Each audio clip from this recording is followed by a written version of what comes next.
नमस्कार. आजच्या ह्या लेक्चरमध्ये आपण आज भारतीय न्यायव्यवस्था आणि या भारतीय न्यायव्यवस्थेची काही प्रमुख वैशिष्ट्य या लेक्चरमध्ये आज आपण बघणार आहोत. आपण बघतो की या लोकशाही देशामध्ये, भारतासारख्या ह्या लोकशाही देशामध्ये जे काही या व्यवस्थेचे आधारस्तंभ आहे, या आधारभूत शाखा आहे, ह्यामध्ये आपण बघतो की कायदेमंडळ आहे, कार्यकारी मंडळ आहे आणि न्यायमंडळ आहे. न्यायमंडळ हे या लोकशाही व्यवस्थेमध्ये अतिशय महत्त्वाची भूमिका साकारत असलेलं आपल्याला या ठिकाणी दिसून येते. कारण या देशामध्ये ज्या ठिकाणी ज्या वेळेस अंतिम बाब न्याय मागण्याची येते, तर त्यावेळेस प्रत्येकजण किंवा प्रत्येकाची अपेक्षा जी आहे ही न्यायव्यवस्थेकडून असलेली आपल्याला दिसून येते. ज्या ठिकाणी न्याय ही बाब अपेक्षित आहे, त्या ठिकाणी न्यायव्यवस्थेकडे अपेक्षेनं बघण्यात येत असते.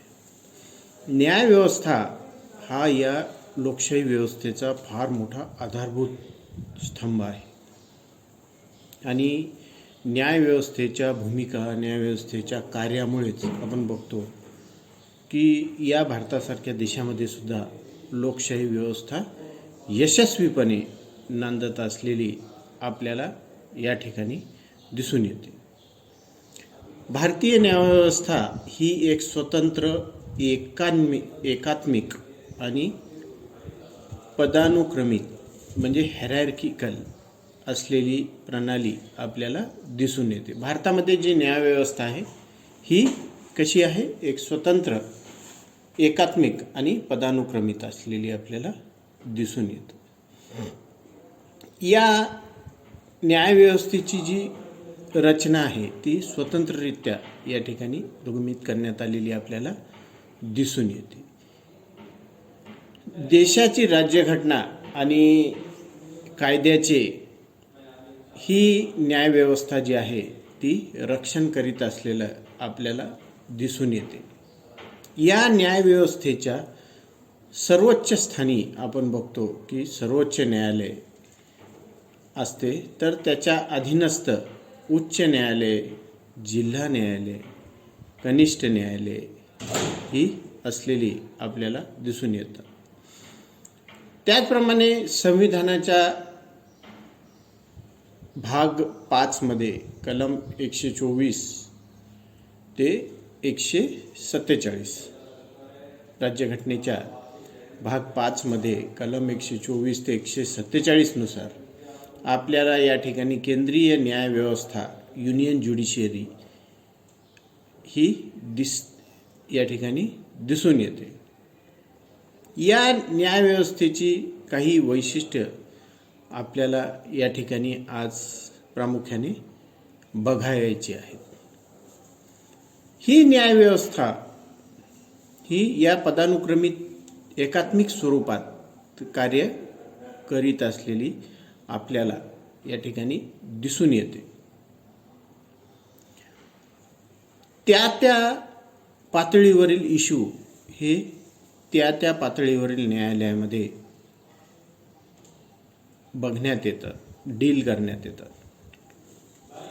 प्रत्यक्ष एखादा स्थानिक पातळीवरचा दुय्यम महत्त्वाचा इश्यू हा घेऊन आपण सरळ सर्वोच्च न्यायालयामध्ये जाऊ शकत नाही, किंवा गेल्यास सर्वोच्च न्यायालय तो इश्यू किंवा त्या इश्यूबाबत न्यायनिवाडा करण्याचं कार्य परत त्या कनिष्ठ न्यायालयाला देत असलेलेही आपल्याला अनेक केसेसमध्ये बघायला मिळालेलं आहे.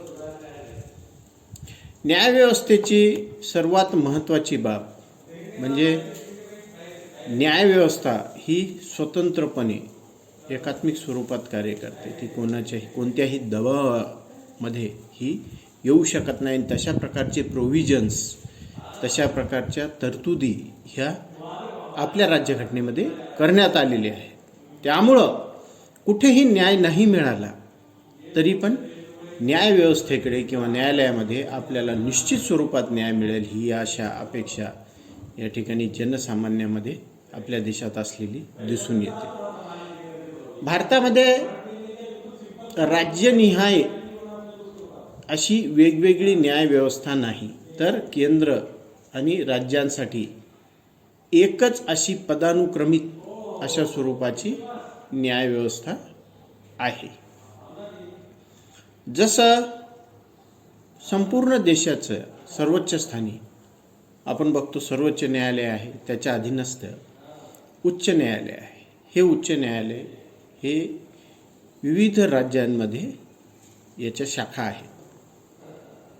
जसं आपण बघतो की महाराष्ट्रामध्ये मुंबई आहे, औरंगाबाद आहे, नागपूर आहे, है ना.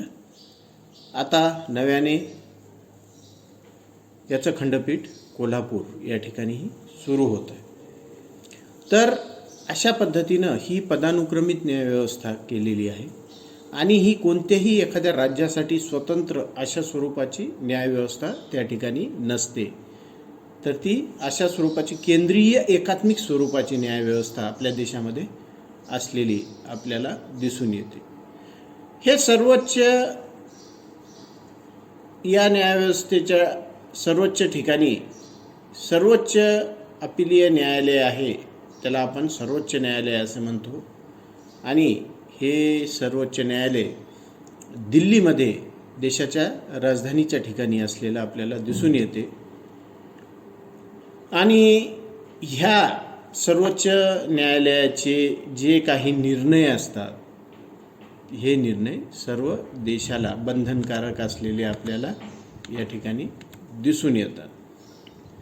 याचबरोबर प्रत्येक घटक राज्यांमध्ये 2-3 राज्यांसाठी एक असं उच्च न्यायालय असतं. अनेक ठिकाणी राज्यामध्ये एक उच्च न्यायालय असते.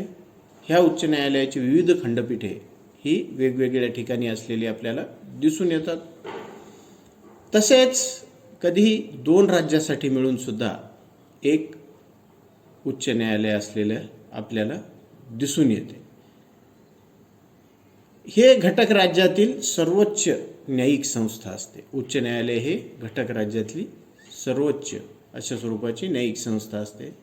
न्यायपालिका ही कायदेमंडळ आणि कार्यकारी मंडळापासून राज्यघटनेमध्ये विशेष तरतुदी करून स्वतंत्र अशा स्वरूपाची ठेवण्यात आलेली आहे, जेणेकरून ही न्यायव्यवस्था त्या ठिकाणी निष्पक्षपातीपणे कार्य करेल.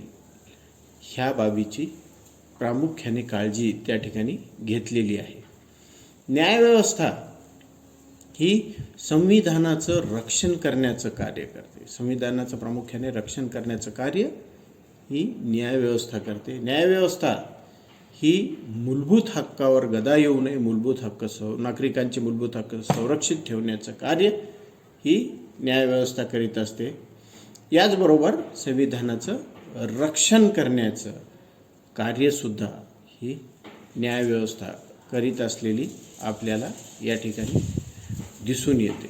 म्हणजे प्रामुख्याने सामान्य नागरिकाचं स्वातंत्र्य अबाधित ठेवण्याचं कार्य ही न्यायव्यवस्था करीत असलेलं आपल्याला दिसून येते. न्यायव्यवस्था अभिलेख न्यायालय या स्वरूपातही कार्य करते. जसं की सर्वोच्च न्यायालय हे कलम 129 अन्वये आणि उच्च न्यायालय ही अभिलेखी न्यायालय म्हणजे कोर्ट्स ऑफ रेकॉर्ड्स हे सुद्धा आहेत, ज्यांचे निर्णय कनिष्ठ न्यायालयासाठी पुरावा म्हणून वापरले जात असतात. अनेक कनिष्ठ न्यायालयांमध्ये अनेक वाद, दावे, प्रतिदावे या संदर्भामध्ये सर्वोच्च न्यायालय, उच्च न्यायालयाचे केसेसचे, त्यांच्या निर्णयाचे हे त्या ठिकाणी पुरावा म्हणून, संदर्भ म्हणून हे देण्यात येत असतात. कारण ही न्यायालय, सर्वोच्च न्यायालय, उच्च न्यायालय हे कलम 129 अन्वये अभिलेखी न्यायालय, कोर्ट्स ऑफ रेकॉर्ड्स म्हणून त्या ठिकाणी त्याचा उल्लेख असतो. आणि ह्या दर्जा अनुषंगाने त्यांच्या प्रत्येक न्यायाचा, त्यांच्या न्यायनिवाड्यांचा संदर्भ म्हणून त्या ठिकाणी वापर करण्यात येत असतो. अशा ह्या न्यायव्यवस्थेची रचना जी आहे ही सर्वोच्च न्यायालय, उच्च न्यायालय, जिल्हा व सत्र न्यायालय, तालुका व कनिष्ठ न्यायालय अशा पद्धतीनं असलेली आपल्याला या ठिकाणी दिसून येते. धन्यवाद.